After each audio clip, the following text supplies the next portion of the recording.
আমিও আপনাদের সঙ্গে থাকবো ইনশাল্লাহ। আমি দৃঢ় কণ্ঠে বলতে চাই, নির্ধারিত সময় নির্বাচন ইনশাল্লাহ অনুষ্ঠিত হবে। আসন্ন নির্বাচনকে সামনে রেখে গ্রামে গঞ্জে শহরে বন্দরে নগরে বাজারে মহল্লায় অলিগলিতে রাজপথে জনগণের নিজেদের অধিকার প্রতিষ্ঠার এই নির্বাচনে মিছিলে আমিও আপনাদের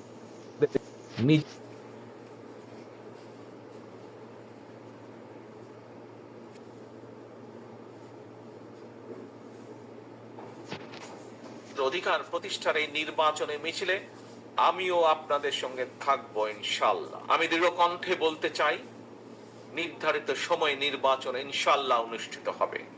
আসন্ন নির্বাচনকে সামনে রেখে গ্রামে গঞ্জে শহরে বন্দরে নগরে বাজারে মহল্লায় অলিগলিতে রাজপথে জনগণের নিজেদের অধিকার প্রতিষ্ঠার এই নির্বাচনে মিছিলে আমিও আপনাদের সঙ্গে থাকবো ইনশাল্লাহ।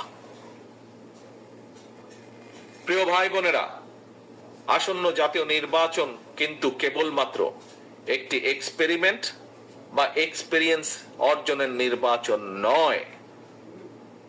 সম্মানিত মহাসচিব সাহেব আজকের অনুষ্ঠানের সভাপতি কিন্তু ওনার বক্তব্যে বলেছেন, আমিও অতীতে বারবার বলেছি, আসন্ন জাতীয় নির্বাচন অতীতে যে কোনো নির্বাচনের চেয়ে জটিল এবং গুরুত্বপূর্ণ। কেন?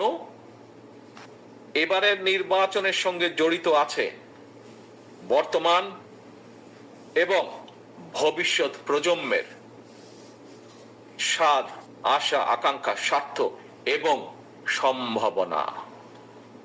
সর্বোপরি এবারের নির্বাচনের সঙ্গে জড়িত আছে বাংলাদেশের স্বার্থ এবং সার্বভৌমত্বকে সুসংহত রাখার প্রশ্ন। প্রিয় ভাই বোনেরা, আগামী দশকটি হবে রূপান্তরের দশক এবং এই চিন্তা নিয়েই আমরা আমাদের দেশ গড়ার কর্মসূচি বাস্তবায়নের পরিকল্পনা তৈরি করেছি। দেশের জনসংখ্যার অর্ধেক নারী, 4 কোটি বা তারও বেশি। ডাবল ধামাকা অফার, ওয়ালটন ল্যাপটপ পাওয়া যাচ্ছে নতুন ছাড়কৃত মূল্যে। তরুণ,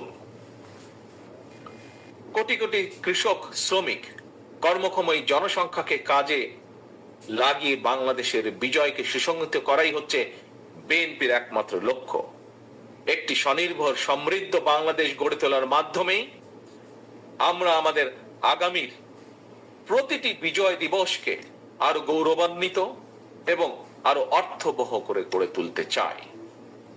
মহান বিজয় দিবসের এই প্রাক্কালে আমি দল, মত, ধর্ম, বর্ণ নির্বিশেষে